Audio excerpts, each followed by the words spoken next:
सगळे विद्वान माझ्या बापापुढे नतमस्तक आहे, त्यामुळे माझ्यापुढे आदर्श दुसरा असणं शक्यच नाही. आणि म्हणून माझा जो विषय होता तो होता इंग्रजीमध्ये, तो विषय असा होता the reconstruction of the world, जगाची पुनर्बांधणी, reconstruction of the world through Buddha's ideology of compassion and peace. अर्थात करुणा आणि शांतता, भगवान बुद्धाच्या या तत्वातून जगाची पुनर्बांधणी करणं शक्य होईल, अशा पद्धतीचा माझा थोडासा फिलॉसॉफीवर विषय होता. आणि स्वित्झर्लंडची एक महिला आहे, त्या स्वित्झर्लंडच्या महिलेने विषय मांडला होता की अण्वस्त्र जे आता अणुबॉम्ब वगैरे ते देशावर फेकतात, युद्ध होतं आणि युद्धामुळे नुसतं त्या दोन देशाचं नुकसान नाही होत, तर युद्धामुळे बाहेरच्याही देशाचं नुकसान होतं. रशियाच्या, युक्रेनच्या, याच्या, इस्रायलच्या वगैरे युद्धामध्ये तुम्ही पाहिलं, काही काही ठिकाणी तेलाच्या विहिरी पेटवण्यात आल्या, काही काही ठिकाणी तेलाच्या विहिरी पेटवण्यात आल्या, माणसं मारण्यात आली. मला तिथं बुद्ध दिसतो, मला तिथं बुद्ध दिसतो. कारण जेव्हा शाक्य आणि कोल यांचं युद्ध करायचा विषय हा शाक्याच्या संघात होतो, त्यावेळेला सिद्धार्थ नावाचा मुलगा उठून उभा राहतो आणि तो सांगतो की माणसं मारणं हा माणसांचा धर्म कसा होऊ शकेल. कारण आपण एका युद्धातून दुसऱ्या युद्धाला जन्म देत आहोत. म्हणजे कसं तर म्हणले बघा, आजला आपण जर कोलियांची माणसं मारली, कोलियांची जर माणसं मारली, तर निश्चितपणे लहान लहान मुलं, जी आता लहान मुलं आहेत, त्यांचा बाप मेलेला असेल, त्याचा भाऊ मेलेला असेल, त्याचा मोठा भाऊ असेल, त्या चुलता मेला असेल, कोणतरी मेला असेल, त्यांना ते आठवण राहील की शाक्यांनी आमच्यावर आक्रमण केलं होतं आणि त्याच्यामुळे आमची खानदान संपली. कालांतरानं ती मुलं मोठी होतील, पण त्यांच्या डोक्यातला तो किडा जाणार नाही, कारण आमच्या खानदानीला मारलेलं आहे शाक्यांनी. ते जेव्हा तरुण होतील तेव्हा कोणी सुद्धा काय करतील, लढतील.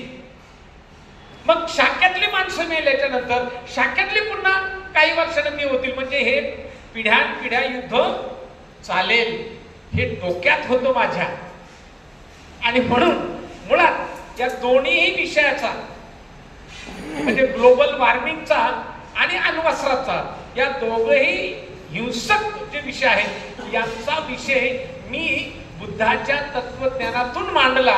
आणि सगळ्यात महत्वाचं आज ते सांगायला मला आनंद वाटतो की तो अमेरिकेचा जो माणूस आहे त्याचा प्रथम क्रमांक आला, स्वित्झर्लंडची जी बाई आहे तिचा 3रा क्रमांक आला आणि भारताचा 2रा क्रमांक आला, तो मी आहे. अशा पद्धतीने तो विषय मांडला. विशेषतः लंडन स्कूल ऑफ इकॉनॉमिक्सचे निवृत्त प्राध्यापक त्या कार्यक्रमाला होते. अर्थात बाबासाहेबांच्या काळात ते नव्हते, नंतर लागले कामाला, परत रिटायर झाले. ते होते. विशेषतः कोलंबियाचे विद्यार्थीगण होते आणि त्या सगळ्यांनाच पाश्चात्य राष्ट्रातल्या सगळ्यांना बाबासाहेब तोंडपाठ येतात. पाश्चात्य राष्ट्रातल्या सगळ्यांना बाबासाहेब तोंडपाठ आहे. मग त्यांनी सहजपणे त्यांना असं जाणवलं की आम्ही भारतातल्या केवळ आणि केवळ 3 लोकांना ओळखतो. एक तर म्हणजे आम्ही बुद्धाला ओळखतो, दुसरं आम्ही बाबासाहेबांना ओळखतो, आणि तिसरं काही नाही म्हटलं तरी आम्ही गांधींना थोडं ओळखतो. आणि त्यानंतर त्या ठिकाणी ज्या पद्धतीने त्यांनी आमचा सन्मान केला, इतरांचा सन्मान त्यांनी वेगळा केला, पण माझा सन्मान फार वेगळा झाला, फार वेगळा झाला. म्हणजे आता या क्षणाला तुमच्या अंतःकरणामध्ये माझ्याबद्दलची जी भावना आहे, त्या परदेशी लोकांच्या अंतःकरणामध्ये ती भावना त्यावेळेला निर्माण झाली होती. कारण जसं तुम्ही मला बाबासाहेबांच्या चेहऱ्याने पाहता, तसं त्यांनी बाबासाहेबांच्या चेहऱ्याने पाहिलं.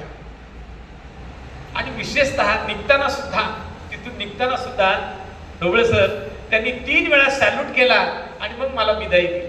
जा. ती विदाई देताना म्हणजे आतापर्यंत जो हुंदका ठेवला होता, तो छातीत दाबला होता, तो नेमका त्यावेळेला बाहेर पडला. आणि मग माझा स्टीफन नावाचा मित्र हा जवळ आला. मग त्याच्या खांद्यावर डोकं ठेवून थोडस झालो पाहुण्यात त्यावेळेला. कारण माझा इतिहास, माझा म्हणजे माझ्या समाजाचा इतिहास, माझ्या समाजाचा इतिहास बाबासाहेबांनी ज्या पद्धतीने लिहिलाय, बाबासाहेबांनी ज्या पद्धतीने या इथल्या व्यवस्थेला उत्तर दिले. एक काळ होता बघा, एक काळ असा होता, आपला बाप एकटा एका बाजूला आणि अख्खा भारत एका बाजूला होता.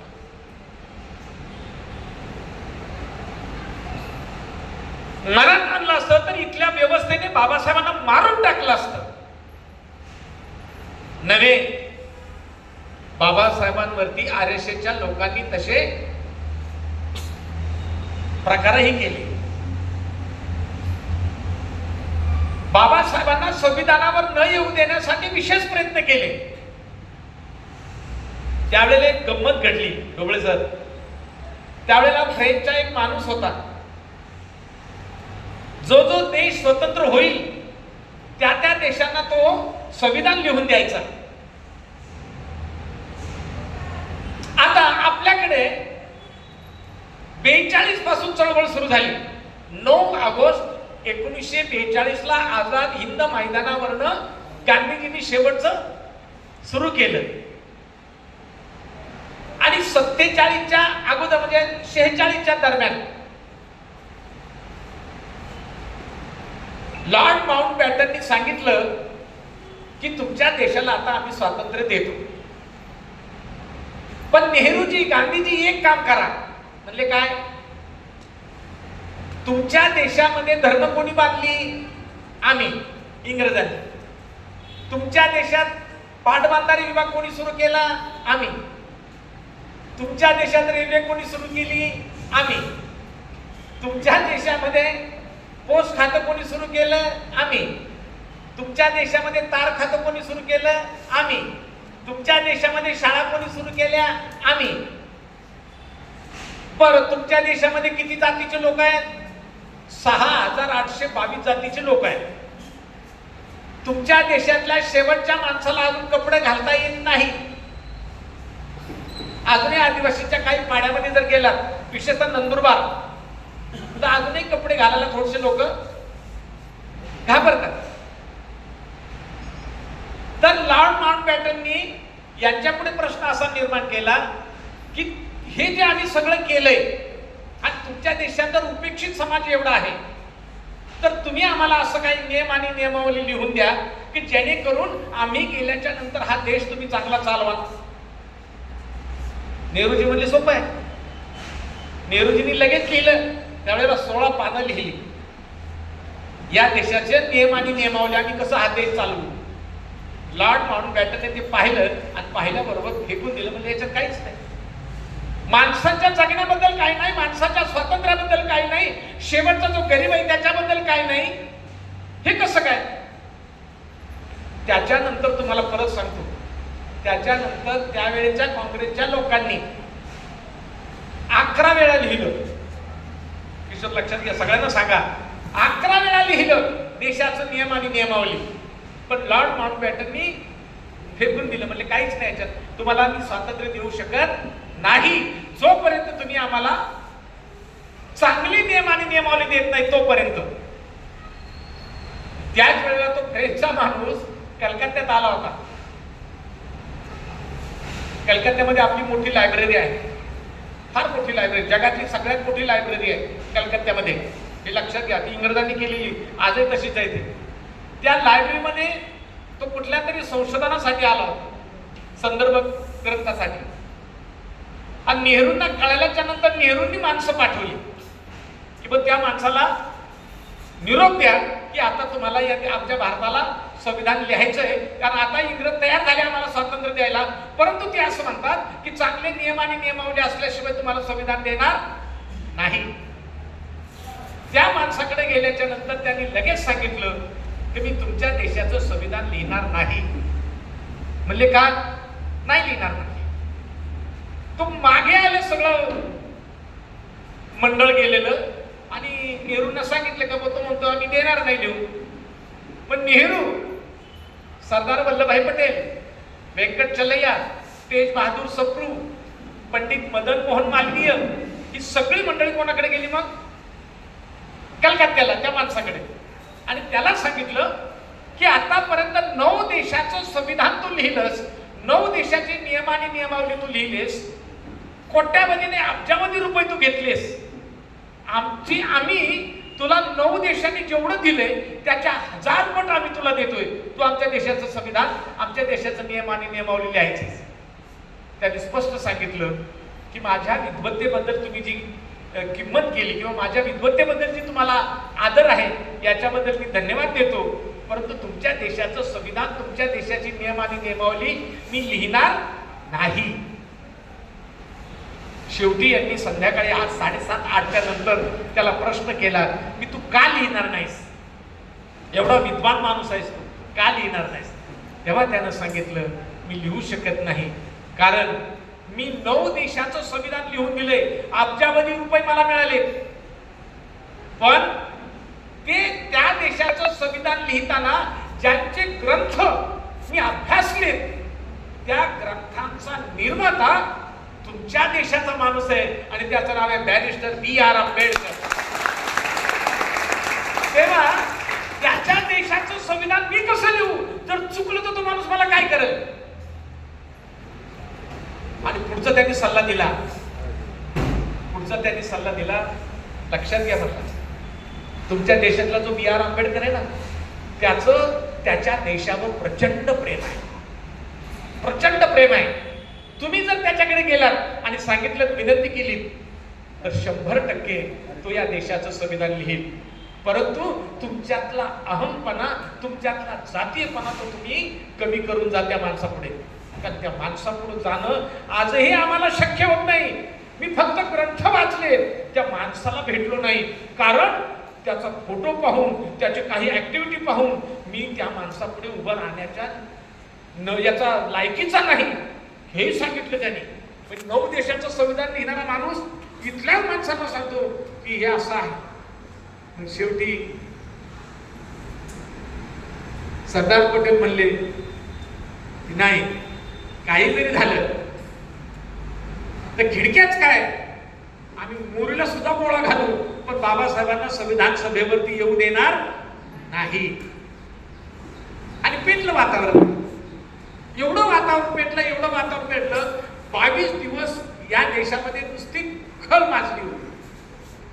जाणीवपूर्वक बाबासाहेबांना संविधानावर येण्यासाठी पाडलं निवडणुकीमध्ये. शेवटी बंगालमधून बाबासाहेब दुसऱ्याच्या जागेवर तिथं पोहोचले.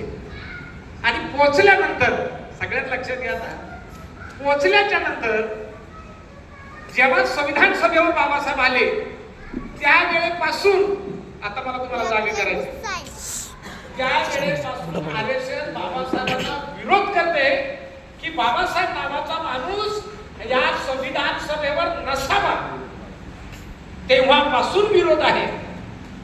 शेवटी नाविलाजास्तव गांधीजींनी होकार दिला, नेहरूंनी होकार दिला, मौलाना अबुल कलाम आझाद यांनी होकार दिला, हिंदू महासभेचे पंडित मदन मोहन मालवीय यांनी पण होकार दिला, आणि बाबासाहेब कुठे आले?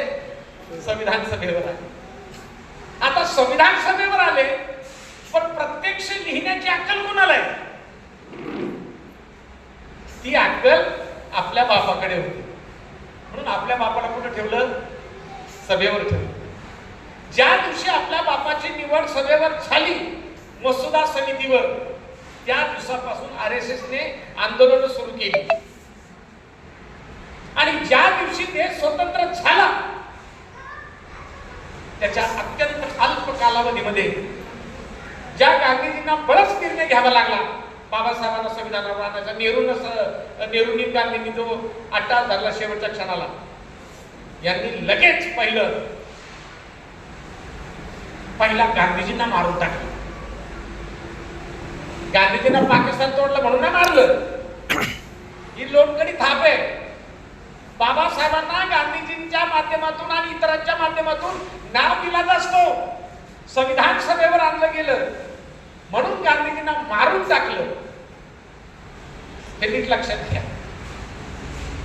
या गोष्टी जेव्हा आमच्या सारख्याच्या काळजाला घर करतात त्यावेळेला आमच्या बापाची किंमत आम्हाला कळते.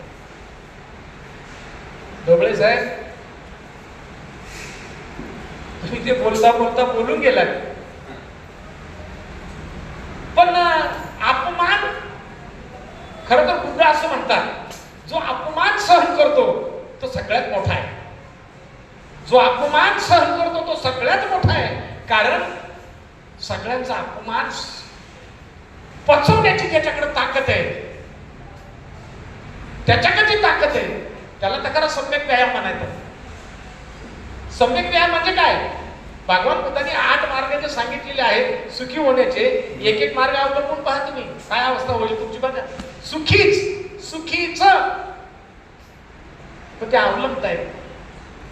मी जेव्हा, आता ते तुम्हाला तुमच्या शब्दावरून सांगतो, 1983 ला जेव्हा मी बाबासाहेबांना बाप म्हणालो, 1983 ला जेव्हा मी बाबासाहेबांना बाप म्हणालो, एका 82 ला म्हणालो होतो, 82 ला म्हणालो, पण एका जुन्या कार्यकर्त्याने मला खूप झापलं. असं काय म्हणू नको, बाबासाहेबांना बाबासाहेब आहे. बाबासाहेब आहे, पण मला गावच्या खालीतून वरती आणायला बापच कारण होत आहे ना, मी त्याला बापच म्हणेल ना.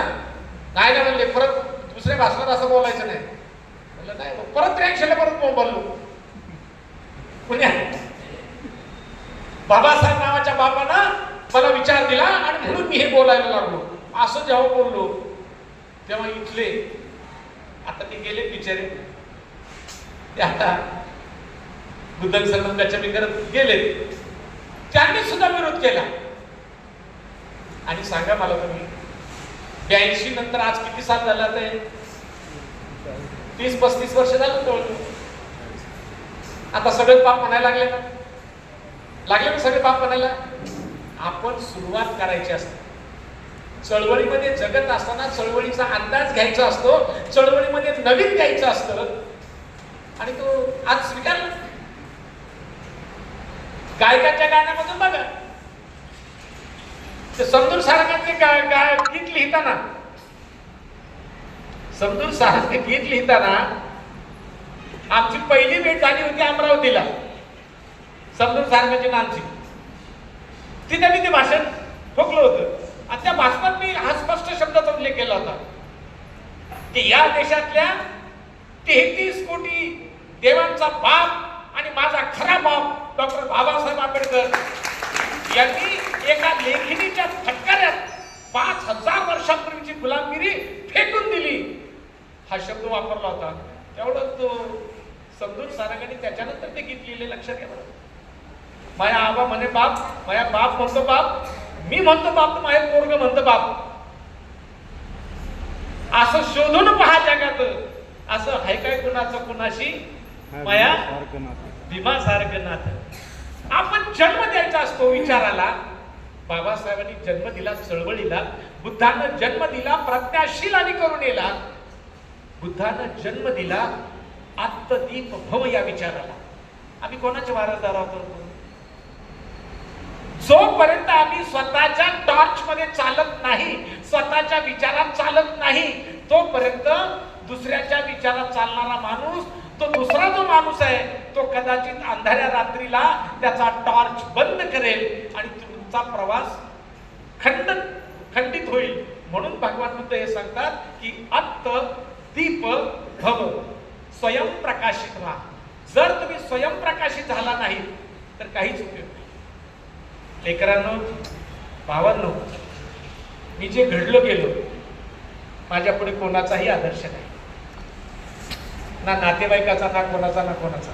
माझ्या पुढे एकच आदर्श आहे, तो म्हणजे जागतिक विद्वानांचा शिरोमणी डॉक्टर बाबासाहेब आंबेडकर. दुसरा आदर्श असूच शकतो. मी तर उलट असं म्हणतो, माझं जे झोपडं होतं ना, थोडस मोकळं बोलतो आज, माझं जे झोपडं होतं, रेकॉर्ड चालू आहे म्हणून सांगतो, माझं जे झोपडं होतं ते गावाच्या बाहेर हागणदारीला होतं आणि अख्ख्या गावातल्या महिला तिथंच हागणदारीला येत होत्या. अशा ठिकाणी माझं झोपडं होतं. त्यामुळे माझ्या आईला स्वयंपाक सुद्धा थोडासा उशिरा करावा लागायचा. सूर्य उगवल्याच्या नंतर स्वयंपाक करायची ती, आणि मुद्दाम आम्ही उशिरा जेवायचो, कारण सगळ्यांच्या घाणीचा वास आमच्या झोपड्यात यायचा. मी कल्पना करतो, अर्थात कल्पना आहे. मी कल्पना करतो, कदाचित माझ्या आईच्या बाळावत्यामध्ये मी त्या झोपडीत झोपलेलो असेल आणि कदाचित बापानं स्पर्श केलेले महाडच्या चौदार तळ्याचं पाणी उसळलं असेल आणि ते उसळलेलं पाणी माझ्या गावात आलं असेल, माझ्या झोपडीत आलं असेल आणि मला त्यांनी स्पर्श केला असेल. त्या पाण्यालाही म्हटलं असेल याला स्पर्श करावा, कारण त्याच्या बापाचं पाणी आहे ते. त्या पाण्याला मी स्पर्श केला असेल आणि त्या स्पर्शातून कदाचित प्राध्यापक दिवा बागुल निर्माण झाला असेल की बापानं दिलेला. कारण आपला बाप कुठलीही कृती करताना समाजाचा विध्वंस होणार नाही ही भावना आपल्या बापाच्या अंतर्गत. खरं तर मी वैयक्तिक बाबासाहेबांमध्येच बाप पाहतो आणि बाबासाहेबांमध्येच माय पाहतो. एकदा 1917-18 दरम्यान बाबासाहेब आंघोळ केली आणि पेपर वाचत बसले. तेवढ्यात साताऱ्याचा माणूस रडत आला आणि आला बाबासाहेबांच्या जवळच आला. धाड बोलायला लागला की त्या मराठ्याच्या माणसाने मला असं केलं, मला तसं केलं, मला आईवर शिवाय दिलं, मला बापावर शिवाय दिलं, मला जातीवर शिवाय दिला, आणि लागला रडायला. तोपर्यंत रमाई बाहेर आली की कोण रडतंय म्हणून. तो माणूस बोलत होता बाबासाहेबांबरोबर. जेव्हा तो रडायचा थांबला आणि मग बाबासाहेब उठले, खुर्चीतून उठले आणि बाबासाहेबांनी इतकी जोरात त्याच्या मुस्कडात मारली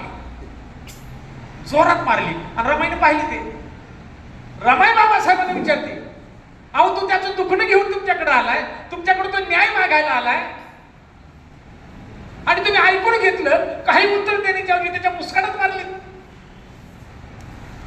बाबासाहेब रमाईला हेच म्हणाले, रामू 5000 वर्ष झाली हा समाज हे सहन करतोय.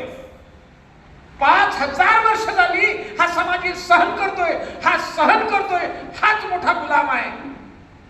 आणि रामू, गुलामाला गुलामीची जाणीव करून दिल्याशिवाय तो बंड करत नाही. आपल्या बापाचे प्रत्येक शब्द विशेष वेळेच्या टायमाला ते निघालेले आहेत. तेव्हा बाबासाहेब त्याला म्हणतात की जर तुला त्यानं शिव्या दिल्या ना, तुझ्या शेतात तो आला, त्याने धुमाकूळ घातला आणि तुला शिव्या दिल्या, तुझ्या आईवर शिव्या दिल्या, तू जर त्याच्या 2 मुस्कारा देऊन जरी आला असतास, 2 तोंडात देऊन त्याच्या, भले त्याने तुला मारू दे, पण 2 त्याच्या तोंडात दिल्या असत्यास तर मला फार आनंद वाटला असता. असेल तुझ्यात हिंमत तर जा पुढे, मी बघून घेईन, तुला काय करायचं ते कर. ते खरंच गेलं. बाबासाहेबांना दुसऱ्या दिवशी फोन आला सातारवरनं, बाबासाहेब काल परवा तुमच्याकडे जो माणूस आला होता त्या माणसानं रात्री जाऊन त्या माणसाला मारून टाकले, काय करायचं. बाबासाहेबांनी काय काळजी करू नका. ती केस सोडवायला बाबासाहेब जेव्हा सातारला गेले, गंमत पहा कशी बाबासाहेब, ते सातारला जेव्हा गेले, केस संपली, बाबासाहेब जिंकले. अर्थात आपला बाप अजिंक्य, आपल्या बापाचं आपल्या काळजात नाव काय, अजिंक्य, म्हणून आपण सुद्धा कसे आहोत, अजिंक्य. केस जिंकली. बाबासाहेबांना संध्याकाळी जाणवलं की कर्मवीर भाऊराव पाटील